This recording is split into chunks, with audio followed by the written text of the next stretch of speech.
बिस्मिल्लाहिर्रहमानिर्रहीम। अस्सलाम वालेकुम नाज़रीन, मैं हूं कंबर ज़ैदी और प्रोग्राम देख रहे हैं आप अवामी एजेंडा। नाज़रीन, ईद का खसूसी शो हम कर रहे हैं बलूचिस्तान से। मैं कोयटा में खालिद आर्मी एविएशन बेस पे मौजूद हूं और यहां से हम फ्लाई करेंगे माविन राइफल्स के लिए। और ये इलाका तकरीबन यहाँ से 30 मिनट का बताया जा रहा है फ़्लाई टाइम है, और अगर आप बाय रोड जाते हैं तो तकरीबन 7 से 8 घंटे लगते हैं। ईद के आज खसूसी दिन हम आपको बताएंगे कि हमारे पाक फ़ौज के जवान, हमारे एफसी के जवान ईद किस तरह से सेलिब्रेट करते हैं। ये दिन वो है जब ड्यूटीज़ भी हो रही होती हैं, लेकिन साथ इंजॉयमेंट के लिए क्या कुछ हो रहा होता है हम इस खसूसी ईद शो में आपको बताएंगे। अभी हम यहाँ से फ़्लाई करेंगे और माविन राइफ़ल में नमाज से पहले हमने पहुँचना है, और नमाज के बाद जो है क्या कवरेज होती है, इनका बड़ा खाना और इनके जो फेस्टिवल्स हैं वो क्या होते हैं। और हम कोशिश करेंगे इस प्रोग्राम में लोकल्स को कवर करने की भी कोशिश करें, बलूचिस्तान का कल्चर क्या है, किस तरह से ईद मनाई जाती है। खसूसी ईद शो आपके लिए कर रहे हैं।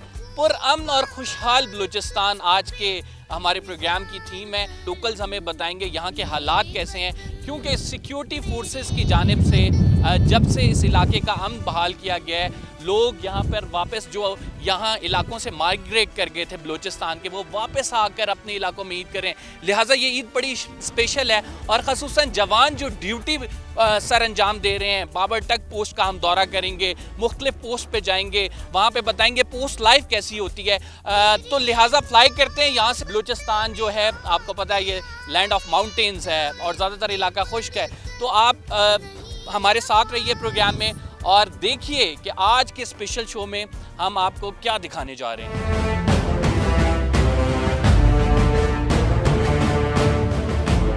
नाज़रीन, हम यहाँ से कोलू के लिए रवाना होने लगे हैं। बलूचिस्तान का एक इलाका है, यहाँ से तकरीबन बताया हमें ये जा रहा है कि 40 से 50 मिनट लगते हैं वहाँ पहुँचने में। एक्रिल हेलीकॉप्टर है ये। अब हम फ्लाई करते हैं और आगे क्या कुछ हो रहा है वो एक्टिविटीज़ आपको बताते हैं।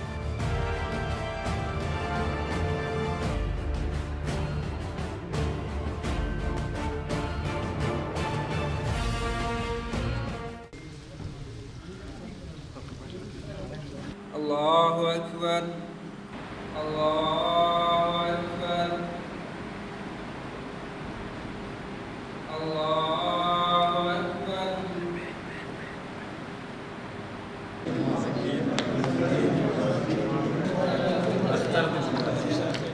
नाज़रीन, मैं हेड क्वार्टर मेवन राइफ़ल मौजूद हूँ और यहाँ पर ईद की नमाज़ अभी ख़त्म हुई है और इसके बाद सोल्जर जो एफसी के जवान हैं एक दूसरे से गले मिल रहे हैं, ईद मिल रहे हैं। आप तमाम लोग अपने रिश्तेदारों से मिल रहे हैं, अपने अजीज़ों अकारिब से मिल रहे हैं, लेकिन इन्होंने यूनिफॉर्म में मलबूस हैं, इन्होंने अपनी ड्यूटी पे जाना है, इस वजह से ये आपस में मिल रहे हैं। इनकी फैमिली अब यही लोग हैं, ये आपस में मिलकर अपनी मेमोरीज़ इसके बाद शेयर करते हैं। एक बड़ा खाना इनका स्केड्यूल होता है। ये बड़ा खाना क्या है ये भी आपको बताएंगे। इनकी जो ट्रेडिशंस हैं वो क्या हैं, जो ईद के दिन ये क्या एक्टिविटी करते हैं, क्या प्लान्स होते हैं, वो तमाम बताएंगे इस प्रोग्राम में। नाज़रीन, फ़ौजी जवान किस तरह से ईद मनाते हैं, ख़ुसूसन एफसी अगर बलूचिस्तान की बात की जाए तो बड़ा खाना होता है ईद की नमाज के बाद। ये बड़ा खाना क्या होता है आपको बताते हैं, हम अंदर रूम में चलते हैं। घर बार बात हुई है सबकी, घर में सब खैरियत है। चलें, आज हम लोग बेसिकली जो यहाँ पर इकट्ठे हुए हैं, इसका मतलब आपको मकसद पता है कि बड़ी ईद है। हमारे में से कुछ हमारे जो साथ सोल्जर्स हैं कुछ छुट्टी चले गए, लेकिन हम लोग यहाँ पर ड्यूटी पे हैं और हम लोगों ने यहाँ पर रह के ड्यूटी देनी है और इस तरह ड्यूटी सरअंजाम देते हुए, ताकि हमारा ये है कि बाकी लोग छुट्टी काट के आ जाएं और हम लोग यहाँ पर ड्यूटी सरअंजाम दे सकें। चलें, बिस्मिल्लाह करें। ईद की दावत में क्या कुछ होता है, क्या कुछ खाया जा रहा है, ये तमाम हम यहाँ पे एंटर होके बताएंगे और इनसे इंटरव्यूज़ भी करेंगे कि अपना घर बार छोड़ कर ये लोग यहाँ पर ईद मना रहे हैं। इकट्ठे सारे लोग मौजूद हैं। अब बड़ा मुश्किल होता है, अक्सर आपको पता है कि ईद पे प्रेफरेंस होती है हर किसी की कि फैमिली के साथ करे, लेकिन चूंकि ये हमारे मुल्क की हिफाजत कर रहे हैं, यहाँ पे पोस्टों पे इनका होना ज़रूरी है। ये अगर यहाँ पे ड्यूटी करते हैं तो हम जो हैं शहरी और पाकिस्तान में बसने वाले लोग पुरअमन तरीके से आराम और सुकून के साथ ईद मनाते हैं। पहले मैं चाहूँगा कि थोड़ा सा एक्सप्लेन कर दें कि ये जो इनकी रिवायत है बड़े खाने की, हर नेशनल डे पे बड़ा खाना होता है। अगर वो 14 अगस्त की बात की जाए, छोटी ईद की बात की जाए, बड़ी ईद की बात की जाए, 6 सितंबर की बात की जाए, तो सारे फ़ौजी जवान यहाँ पे इकट्ठे होते हैं और इकट्ठे खाना खाते हैं और ये इसी तरह ईद मनाते हैं। और यहाँ पे जो इंचार्ज होते हैं इनके, ये हर पोस्टों पे जाते हैं, उनको मिठाइयाँ तकसीम होती हैं। हम इन लोगों से भी बात करेंगे जो हमारे जवान साथ मौजूद हैं और जो ऑफिसर हैं लेफ्टिनेंट कर्नल साहब अयाज साहब हमारे साथ मौजूद हैं। अयाज साहब से जानेंगे ये बड़ा खाना जो है इसका कॉन्सेप्ट क्या है, ये होता क्या है, नाज़रीन को ज़रा ये भी बताएं। बेसिकली ये रिचुअल है एक फ़ौज का और आर्म फोर्सेस का कि कोई भी डिफेंस डे हो गया, हमारा सेलिब्रेशन डे हो गया, ईद उल फितर हो गई, ईद उल अज़हा हो गई, तो उसमें हम ये बड़े खाने की एक्टिविटी एक फेस्टिविटी है बेसिकली जो ऑर्गेनाइज़ करते हैं। और ये भी it's one of the festivity के सुबह जब नमाज ईद होती है उसके बाद द विंग कमांडर और द लेफ्टिनेंट कर्नल वो जाता है पोस्टों के ऊपर जाके लोगों के साथ ईदी मिलता है, मिठाई तकसीम करता है, वापस आके फिर जो जवान यहाँ पर मौजूद होते हैं, कुछ लोग छुट्टी पे चले जाते हैं, कुछ एक मिनिमम स्ट्रेंथ होती है और बाकी जो लोग यहाँ पर होते हैं उनके साथ मिल के हम ये एक लंच ऑर्गेनाइज़ करते हैं और वो बड़ा खाना जिसे कहते हैं और हम ये खाना खाते हैं। जवानों से बात करेंगे क्या क्या मोराल है, क्या फीलिंग्स होती हैं फैमिली के बगैर अगर ईद मनाए तो एक बहुत बड़ी कुर्बानी है जो ये फ़ौज दे रही है, किस वजह से, हमारी खातिर। यू लोग यंग कब रिक्रूट हुए हैं? मैं अभी मुझे साल डेढ़ हुआ अभी। अच्छा, साल के बाद यार ईद मतलब यानी पहली होगी आपकी? जी प्रॉब्ली पहली पहली ही है अभी। तो पहली ईद पे ये बड़ा खाना कैसा लगा आपको? माशाल्लाह बहुत बहुत अच्छा है, काफ़ी इंतजामात किए गए हैं। अच्छा, मुझे यहाँ बताएं कि यहाँ पे आपकी क्या ड्यूटीज़ होती हैं, यहाँ पे पोस्ट पे होते हैं आप?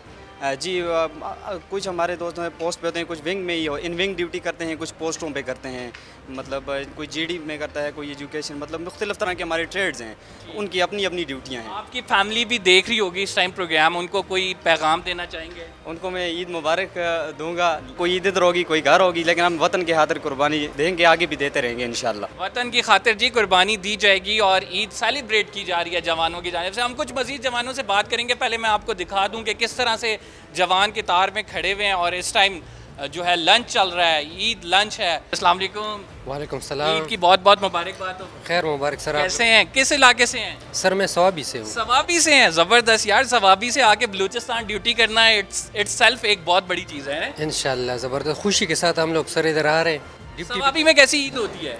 ज़बरदस्त भी हो रहा क्या है। करते थे बकरा ईद पे? बकरा ईद पे चक्कर शक्कर के लिए जाते हैं सर। अच्छा, तो अब ड्यूटी पे हैं, अब कहाँ चक्कर लगाएंगे? यही भी हमारा खुशी है, ड्यूटी के लिए भी हमारे सुकून कर रहे और जवान लोग उधर भी इलाके में भी हम लोग खुशी से इधर आते हैं, इधर भी खुशी के साथ ईद मनाते हैं। अपनी फैमिली को कोई पैगाम देना चाहेंगे? नहीं सर, बस खुश रहे हमारे फैमिली वाले, हम इधर खुश हैं, वो लोग उधर गाँव में खुश रहे। ये फैमिली वाले जो हैं इनके वहाँ पे खुश हैं, ये इधर खुश हैं और बड़ी खुशी के साथ ईद मनाई जा रही है और खाना खाया जा रहा है। कोऑर्डिनेशन के साथ होता है। कुछ जवान जो हैं चले जाते हैं छुट्टी पे, जिन्होंने बहुत अरसे से नहीं की होती ईद घर वालों के साथ, और फिर कुछ यहाँ पे रह के ड्यूटी करते हैं बिकॉज इट्स वेरी नेसेसरी, यहाँ पे लोग रहें, यहाँ पे जो है अपनी ड्यूटी सर अंजाम दें। हम भी यहाँ से आपको बता रहे हैं कि ईद FC कैसे सेलिब्रेट करती है और हमारी कोशिश ये है कि हम आपको आगाह करते रहें, बताते रहें। आप अब ब्रेक पे जाएंगे और मैं खाना कुछ खाऊंगा ताकि, क्योंकि मुझे बहुत भूख लगी है और बकरा ईद है और फिर बकरा ईद में गोश्त देख के रहा नहीं जाता।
वेलकम बैक नाज़रीन, एक दफ़ा फिर से आपको ईद की बहुत बहुत मुबारकबाद।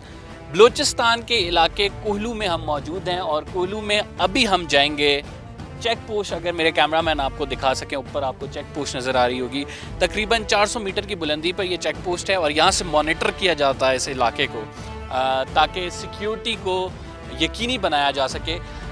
आज ईद का दिन है लेकिन यहाँ पे इस टाइम ड्यूटी पे नौजवान जो है पाक फ़ौज के वो मामूर हैं। उनसे बात करेंगे इस ऊपर चेक पोस्ट पे जाते हुए और देखेंगे कि हमें ख़ुद भी ट्रैवल करना पड़ेगा, ये ख़ुद चढ़नी पड़ेगी। तो आपको हम ये बेसिकली बताना चाहते हैं कि कितने दुश्वार गुजार रास्ते होते हैं, बैटल हार्डेंड। और ये जो सिपाही हैं हमारे, ये इस पे चढ़ते हैं, इनके दिन रात काम होता है, कोई चीज़ ऊपर पहुंचानी है, कोई चीज़ नीचे लेके आनी है। तो ये बड़ी एक्सरसाइज है और एक टफ़ एक्सरसाइज है और ये फ़ौजी जवान, ये पाक फ़ौज के जवान ही ऐसा कर सकते हैं। तो हम भी ये चढ़ने की कोशिश करेंगे और ऊपर जाके फिर आपको बताएंगे कि ऊपर क्या एटमॉस्फेयर होता है, किस तरह से ईद वाले दिन ये सेलिब्रेट करते हैं। बिकॉज़ हमें बताया गया कि ईद वाले दिन जो है, जो यहाँ पे कमांडेंट होते हैं और वो विंग कमांडर होते हैं, वो दौरा करते हैं और ये यहाँ पे पोस्टों पे जाते हैं, मिठाई लेके जाते हैं और मिठाई के साथ इनका खाना भी होता है, बाकायदा तौर पर ईद मिली जाती है। और उसके साथ साथ जो ऊपर चेक पोस्ट पे क्या माहौल होता है वो हम आपको बताएंगे और कोशिश करेंगे कि साथ साथ आप भी हमारे ये रास्ता कवर करें ताकि आपको अंदाज़ा हो कि कितना मुश्किल रास्ता होता है और कितने मुश्किल जगहों पे अभी ड्यूटियाँ की जा रही हैं। और ईद के दिन में भी जब आप लोग बैठे घर में आराम से ईद एंजॉय करें तो ये जवान किस तरह से यहाँ पे ड्यूटी कर रहे हैं। पाक फ़ौज के जवान ईद का दिन कैसे मनाते हैं ये इनसे जानेंगे। कैप्टन ज़िशान यहाँ पे मौजूद हैं, ब्रीफ हो चुका है और यहाँ पे जवान ईद भी मिल चुके हैं। अब ये फॉर्मेशन में खड़े हैं। कैप्टन साहब, सर कैसे हैं आप, खैरियत से हैं? ईद मुबारक। खैर मुबारक आपको, बहुत बहुत ईद मुबारक। ईद का दिन कैसे गुजरता है? ईद का दिन एक आम दिन की तरह ही हमारा गुजरता है, बस उसकी खूबी ये होती है कि हम लोग उस दिन ज़्यादा बेहतर तरीके से अपनी ड्यूटियों को सर अंजाम देते हैं, क्योंकि एज अ रिस्पॉन्सिबल सिटीज़न और एज अ रिस्पॉन्सिबल सोल्जर हम सब लोगों को ये ऑलरेडी मालूम है, जो कि हमारी ड्यूटी और फ़र्ज़ का हिस्सा है कि हमने बेहतर से बेहतर होना है। ईद के दिन की हमारी रूटीन सुबह शुरू होती है फजर की नमाज़ के बाद। उसके बाद हम स्टैंड 2 पे जाते हैं, हमारे जो रूटीन की ड्यूटीज़ हैं। उसके बाद हमने 7 बजे ईद की नमाज़ का रखा है। ईद की नमाज़ के बाद हम एक ट्रेडिशनल मिलिट्री का खाना होता है जिसे हम बड़ा खाना कहते हैं। बड़े खाने के बाद हम सारे साथ बैठ के अपने अपने बचपन की ख़ास तौर पे वो याद करते हैं कहानियाँ कि हमने ईद कैसे गुजारी, ईद कैसे गुजारी। बाकी अल्लाह पाक का एहसान है कि मेरे लोग इस मामले में मजबूत हैं। ये लाइजन बड़ा ज़बरदस्त है जो आप उनसे करते हैं, बचपन की यादें ताज़ा करते हैं कि हर सोल्जर बताता है अपनी स्टोरी कि यार वो ईद कैसे गुजारते थे। चूँकि अब ये दूर हैं, अपने घर से दूर हैं, यहाँ पे ईद मना रहे हैं आप लोगों की वजह से कि आप लोगों को प्रोटेक्शन प्रोवाइड कर सकें। और ज़ाहिर बात है ईद का दिन है, खुशी का त्यौहार है, हर किसी की कोशिश होती है अपनों के साथ मनाएं।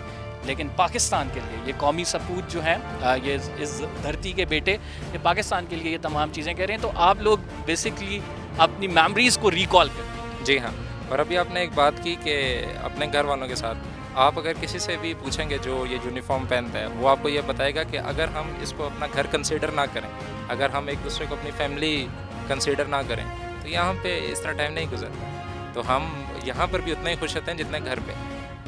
बड़ी ज़बरदस्त बात की कैप्टन साहब आपने कि इसको आप अपना घर समझते हैं। और ज़ाहिर बात है कि जब आप साथ रह रहे हैं और एक टफ बैटल हार्डेंड जो है, आपको पता जगह है, एक मुश्किल एटमॉस्फेयर भी है, हाइट भी है, उसके साथ दहशत गर्दों का भी हर टाइम यहाँ पे होता है। अब तो काफ़ी हद तक बलूचिस्तान पर अमन हो चुका है, लेकिन ओवरऑल आप लोग ड्यूटी सर अंजाम ना दें तो मेरा ख्याल से यहाँ पे फिर से जो दहशत गर्द हैं वो इन इलाकों का रुख करेंगे।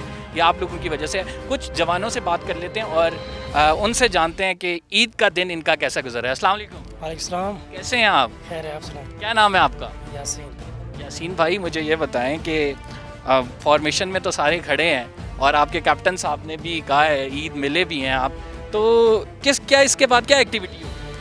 इसके बाद हमारी एक्टिविटी ये होती है कि स्टंट वगैरह करते हैं, एक दूसरे को मिठाई वगैरह खिलाते हैं और एक दूसरे को हौसला देते हैं, घर वालों को ईद मुबारक करते हैं। इसके बाद जो नॉर्मल रूटीन होता है हमारी ड्यूटी वगैरह। अच्छा, घर वालों के जज्बात क्या होते हैं? घर वाले क्या कहते हैं? कहते नहीं है कि यार ईद पे नहीं आए तुम? बस ये तो हमारी रूटीन है, एक ईद कुछ जवान पहले जाते हैं छोटी ईद पे, कुछ जवान बड़ी ईद पे जाते हैं, तो हमारा ये फ़र्ज़ है। नाज़रीन देखें, घर वालों का भी हर किसी की फैमिली होती है और फैमिली वाले यही प्रेफर करते हैं कि उनके प्यारे जो हैं उनके साथ मौजूद हों। तो ये सिर्फ कंट्रीब्यूशन सिर्फ यहाँ पे जवानों का नहीं है, इनकी फैमिलीज़ का भी कंट्रीब्यूशन है। अस्सलाम वालेकुम, कैसे हैं आप? ठीक ठाक सर। खैरियत से हैं? जी सर। अच्छा, मुझे ये बताएं कि घर में जब होते हैं तो क्या करते हैं? गर्मी में इस तरह सर जी ईद मनाते हैं, लेकिन परदेश में ये होता है कि भाई बहन और माँ बाप सारे जो भी पोस्ट पे होता है उनके साथ इसी तरह हम लोग ईद मनाते हैं जैसे घर में मनाते हैं। अच्छा, ज़बरदस्त। यानी घर में जिस तरह से ईद मनाई जाती है, ये इनकी अब फैमिली है। ये लोग जो हैं as a family Eid celebrate करते हैं और आपस में मिल बैठ के मेमोरीज रिकॉल करते हैं, फिर अपनी पोजीशंस पे दोबारा चले जाते हैं। बिकॉज आपको पता है कि पोजीशन किसी भी वक्त खाली नहीं छोड़ी जा सकती। This is very important and strategic location. और यही वजह है कि हम देख रहे हैं कि इसके बावजूद ये थोड़ी देर के लिए यहाँ पे जमा हुए हैं। अभी ये अपनी फॉर्मेशंस पे चले जाएंगे और फॉर्मेशंस पे जब ये जाएंगे मैं आपको एक्सप्लेन करूँगा कि इनका जो टावर है यहाँ पे थोड़ी सी हाइट पे है, वहाँ से जाके भी आपको व्यूज़ दिखाएंगे। जो इनकी फॉर्मेशंस होती हैं उस पर पूछेंगे कि कितनी देर बंदा स्टैटिक खड़ा रहता है, और खड़ा होना इतना आसान नहीं है सर।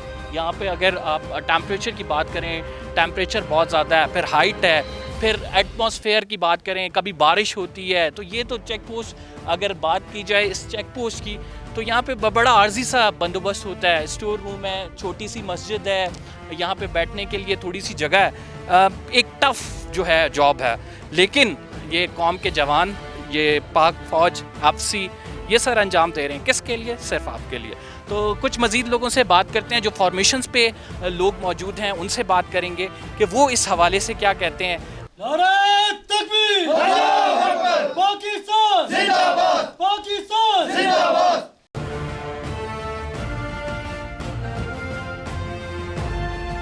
नाज़रीन, मेरे सामने बिल्कुल सोल्जर रूम है और आप ये जो देख रहे हैं, ये बीच में जो जगह बनाई गई है जिसके ऊपर जाली डाली गई है और दो दीवारें खड़ी की गई हैं, ये क्रॉलिंग स्पेस है। क्रॉलिंग स्पेस जब भी कोई दहशत गर्दी का ख़तरा होता है या फिर वॉश टावर जो आप सामने देख रहे हैं वहाँ से कोई सिग्नल आता है, तो सोल्जर रूम से जो सोल्जर्स हैं, जो जवान हैं, वो निकल के क्रॉलिंग करते हुए मोर्चे में चले जाते हैं और इस मोर्चे में पनाह लेते हैं। ये वॉच टावर है। इस वॉच टावर का मकसद क्या होता है? सबसे पहले यहाँ से सिग्नल आता है अगर कोई खुदा ना खास्ता दहशत गर्दों की मूवमेंट हो या अगर ये ख़तरा महसूस करें। इसके ऊपर भी जाएंगे हम, आपको बताएंगे इतनी हाइट पे जो बंदा बैठा हुआ है वो मॉनिटरिंग किस तरह से कर रहा है। और यहाँ पे जो LMG राइफ़ल है, आप देख रहे हैं कि वो जवान जो हैं वो ड्यूटी सर अंजाम दे रहे हैं। एक पतली सी सीढ़ी लगी हुई है। तो नाज़रीन, हम भी इसमें कोशिश करते हैं कि ऊपर चढ़ें और ऊपर से आपको नज़ारे दिखाएं कि ऊपर एक्चुअली में जो सोल्जर्स हैं वो किस तरह से ड्यूटी करते हैं। And now we are moving upward. नाज़रीन, इस टावर की तकरीबन 40 से 45 फुट तक ऊंचाई है और सोल्जर्स आप देख रहे हैं कि फॉर्मेशन पे हैं। ये ईद के दिन भी इसी तरह रहते हैं। इनसे थोड़ी सी बात करेंगे। जब बताएं, ईद वाले दिन यार ड्यूटी कैसी लग रही है? अल्हम्दुलिल्लाह ज़बरदस्त सर। ज़बरदस्त जा रही है? Yes sir. कुछ खाया पिया है? Yes sir. कुर्बानी की है? Yes sir. अच्छा, मुझे ये बताएं कि यार ये यहाँ से आपने राइफल निकाली हुई है। Yes sir. लोगों को बताएं कि इसका मकसद क्या है, किस तरह से यहाँ पे आप विजिलेंट रहते हैं, किस तरह से लोकेट करते हैं दुश्मन को, किस तरह से उसको फिर यहाँ से अगर फायर भी खोलने पड़े तो खोलते हैं। Yes sir. दरअसल सर इसकी जो वीकली हमारे 2 पॉइंट हैं, इससे हमें ज़्यादा से ज़्यादा ख़तरा है। एक ये हमारा सामने मेन गेट के सामने है और दूसरा बैक साइड की तरफ। तो हम अपनी इधर पहली पोजीशन से अगर कोई उधर से हमला करता है, हमारी नीचे भी पोजीशन है, ऊपर वाला बंदा भी पोजीशन पर है और हम इधर से, तो इससे हमें बहुत ज़्यादा आसानी हो सकती है। यानी नाज़रीन, चारों तरफ से जो है ना, चूँकि पहाड़ हैं और खुला एरिया है तो कवर किया हुआ है इन्होंने और हर तरफ से, इसीलिए आप देख रहे हैं कि यहाँ पे भी सोल्जर बैठे हैं। अब हम ज़रा ऊपर मूव ऑन करते हैं और सबसे ऊपर जो तीसरा हिस्सा है इसका, वहाँ जाते हैं और वहाँ बताते हैं कि क्या पोजीशन है, वहाँ पे किस तरह से सोल्जर्स ने फॉर्मेशन ली हुई है। जी नाज़रीन, फाइनली हम इसकी तीसरी मंजिल पे जो वॉच टावर है पहुँच चुके हैं। आप ये देख रहे हैं कि जाल बना हुआ है ऊपर। ये बेसिकली एंटी स्नाइपिंग है ताकि दुश्मन को कोई भी लोकेशन ना पता लगे। किसी हाइट पे दुश्मन मौजूद है तो यहाँ से हमारे सोल्जर को ट्रेस ना कर सके। दैट्स वाई ये जाल लगाया गया। यहाँ पे सोल्जर मौजूद हैं जो कि इतनी ऊपर, इतनी हाइट पे ड्यूटी सर अंजाम दे रहे हैं। अस्सलाम वालेकुम। वालेकुम सलाम। यार बहुत बहुत ईद मुबारक आपको। खैर मुबारक सर, आपको मुबारक। मुझे ये बताएं कि यहाँ पे ड्यूटी करना कितना मुश्किल है? सर इधर ड्यूटी करना बहुत मुश्किल है। एक तो इधर से हवा चलती है, दूसरा जब बारिश होती है तो और मुश्किल पड़ जाती है सर इधर। लेकिन आपने खड़े होना है, चाहे बारिश हो, हवा चल रही हो, तूफान हो, आंधी हो। जी सर, जो भी हो बस अपने फ़राइज़ एज़ इबादत के तौर पर हमें सर अंजाम देना चाहिए। ये तो बड़ी अच्छी बात है, इबादत के तौर पे ये अपने प्राइस दे रहे हैं। मैं थोड़ा सा आपको समझा दूं कि हम जिस लोकेशन पे खड़े हुए हैं एक्चुअली ये वॉश आवर बनाया क्यों गया। आप सामने देख रहे हैं कि ये बड़ा इम्पॉर्टेंट रोड है। ये रोड नाज़रीन बारखान से कोलू जाता है और ये कोलू का बेसिकली एंट्री पॉइंट है, एग्ज़िट पॉइंट भी इसे कह सकते हैं। यहाँ से एंटर और एग्ज़िट होती हैं, तो इस रोड की सिक्योरिटी करना बहुत ज़रूरी है। दैट्स वाई इतनी हाइट पे जो है वो टावर बनाया गया। और आज चारों तरफ अगर इसके देखें तो बड़े बड़े पहाड़ हैं। होता ये था कि दहशतगर्द जो है इन पहाड़ों में पनाह ले लेते थे और यहाँ से चेक पोस्ट को निशाना बनाया जाता था। लेकिन चूँकि अब यहाँ से बहुत सारा एरिया क्लियर हो गया है, अब यहाँ पे अमन आ गया है, हालात बहुत बेहतर हो गए हैं। अलबत्ता जो FC के नौजवान हैं वो यहाँ पे मामूर हैं और वो यहाँ पे जो है अपनी एक्सरसाइजेज भी करते हैं। यहाँ पे सिक्योरिटी फोर्सेस जो हैं अपनी ड्यूटी भी सर अंजाम देती है, because it's very important strategic location है और यहाँ पे होना बड़ा ज़रूरी है सफाई का। और यही वजह कि ईद वाले दिन भी यहाँ पे लोग जो हैं वो ड्यूटी करते नज़र आ रहे हैं हमें। और ईद जो है बाकी लोग ईद मना रहे हैं लेकिन ये अपनी ड्यूटी पे हैं। तो हम फिर अब यहाँ से नीचे मूव करेंगे और नीचे मूव करके कुछ और जो पॉइंट्स हैं वो आपको बताएंगे कि ये जो बाबर तक हम FC की पोस्ट पे आए हैं, इस पे और कौन से इम्पोर्टेंट पॉइंट है और क्या कुछ है यहाँ पे। नाज़रीन के साथ में छोटी सी मस्जिद बनाई हुई है, इन्होंने यहीं पे ये नमाज अदा करते हैं और आगे ये मोर्चा बना हुआ है और इस मोर्चे से बड़े ज़बरदस्त ऑप्टिक्स हैं, आगे विजुअल जो हैं क्लियर हैं। जो रोड जा रही थी जिसकी ये हिफाजत पे के लिए यहाँ पे चेक पोस्ट बनाई गई है, उसमें मैं अभी यहाँ पे जब कवरेज कर रहा हूँ तो बारिश भी शुरू हो गई है, हमें नीचे जाना थोड़ा सा टफ़ होगा। और बताया जाता है कि वेदर कंडीशन यहाँ पे अक्सर चेंज होते रहते हैं, हार्श वेदर की वजह से बड़ी मुश्किल होती है यहाँ पे चेक पोस्ट पे ड्यूटी करने में। और मैं इतनी देर में जितना मैंने आपको एक्सप्लेन किया, आप यकीन जाने कि गर्मी इतनी ज़्यादा है, बलूचिस्तान के ये जो इलाके हैं यहाँ पे टेम्परेचर ज़्यादा होता है, तो मेरी पूरी शर्ट गीली हो गई है। बहुत आसान है डिस इन्फॉर्मेशन जो होती है सोशल मीडिया पे, जो कैंपेन्स होती हैं उस पर पाक फ़ौज पे क्रिटिसाइज़ करना। यहाँ पे आके आप सोल्जर्स को देखें जिस तरह से वो ड्यूटी कर रहे हैं, जिस तरह से वो आपके ये हमारे लिए बैठे हुए हैं। ईद वाले दिन ये जो ड्यूटी कर रहे हैं ये हमारे लिए कुर्बानी दे रहे हैं। तो जब भी आप किसी भी डिस इन्फॉर्मेशन को शेयर करने लगें, अपने पाक फ़ौज अपने इदारों पे क्रिटिसिज्म करने लगें, तो एक दफ़ा सोचें क्या वो कंस्ट्रक्टिव क्रिटिसिज्म है या फिर वो क्रिटिसिज्म सिर्फ आप for the sake of criticism कर रहे हैं, या उससे आप कोई जो है पॉजिटिव एस्पेक्ट नहीं निकल रहा। बारिश बहुत तेज़ हो रही है तो उससे कोई पॉजिटिव एस्पेक्ट नहीं निकल रहा, तो आप गैर ज़रूरी क्रिटिसिज्म ना करें। और यही मकसद है आपको बताने का कि बहुत मुश्किल हालात में ये लोग यहाँ पे ड्यूटी करते हैं और सिर्फ इस वजह से करते हैं कि इन्होंने मादरे वतन पे आँच ना आने की कसम खाई हुई है। बहुत तेज़ बारिश शुरू हो गई है, यही वेदर मैं आपको बता रहा था, मुझे नीचे उतरने भी मुश्किल होगी। ब्रेक के बाद आते हैं।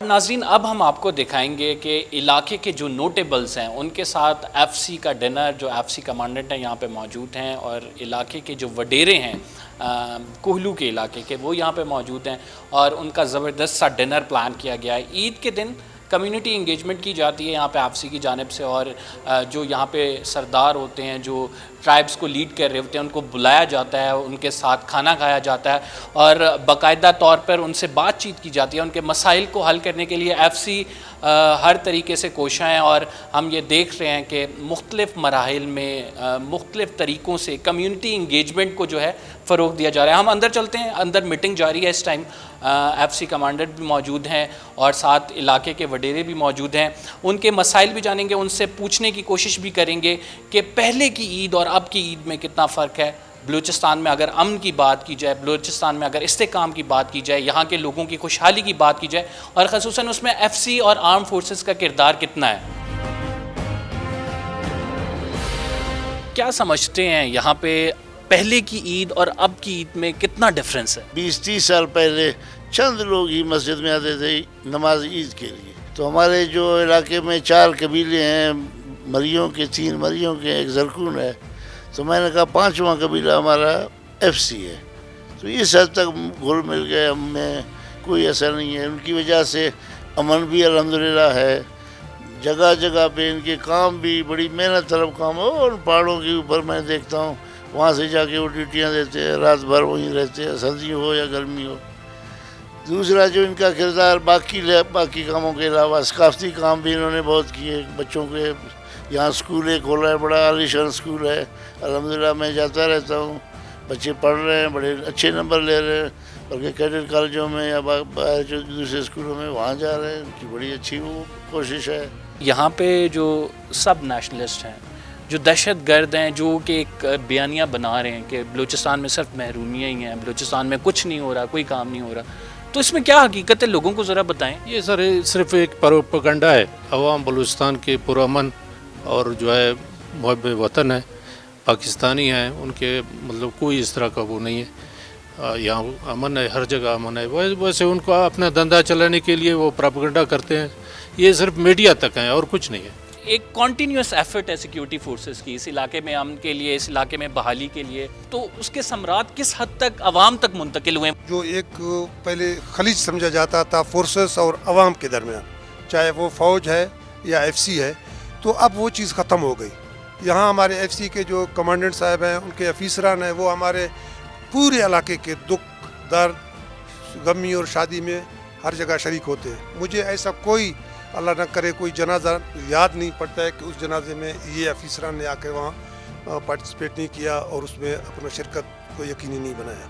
यहाँ पे मेडिकल कैंप लगाए जाते हैं, फ्री तालीम दी जाती है, FC के स्कूल यहाँ पे मौजूद हैं, तो वो किस हद तक कारआमद हैं? यहाँ पे इलाके के लोग उससे कितने मुतमईन हैं? जो डिस्टर्ब एरिया हैं बहुत सारी जगह पे, वहाँ पे ख़ुसूसन FC के मुख्तलिफ़ जगह पे कैंप्स लगाए जाते हैं। वहाँ पे मुख्तलिफ़ किस्म के मेडिकल ऑफिसर आ जाते हैं। वहाँ पे लोगों के वहाँ पे जो इनको मिल रहा है सहूलियात, मैं कहता हूँ कि काबिल तारीफ़ हैं ये चीज़ें।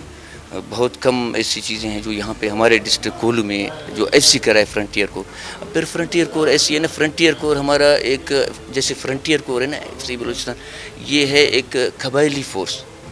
इनको कबायली हिसाब से यहाँ के लोग कबायली हैं, तो कबायली सिस्टम को इनको जानने में, उनके साथ मिलने में, उनको डील करने में बहुत ही आसानी हो जाती है।